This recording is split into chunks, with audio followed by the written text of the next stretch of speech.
হে প্রভু, আমি অনেক অজানা পাপে পাপী। আজ নতমস্তকে তোমার চরণে নিজেকে নিবেদন করছি। তোমার দাস হিসেবে আমাকে একটু ঠাঁই দিও তোমার চরণ তলে।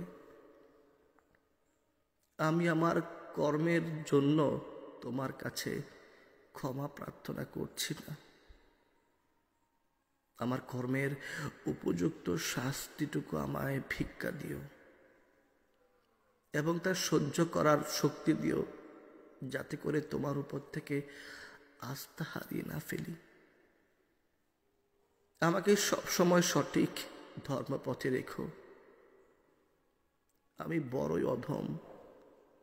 হে প্রভু, ভক্তি শ্রদ্ধা নাহি বুঝি, তাই তো তোমার ভক্তদের মাঝে কেবল তোমাকেই খুঁজি। কৃপা করো প্রাণনাথ, হে দয়ার সাগর, তুমি যে ভবপারের কাণ্ডারী।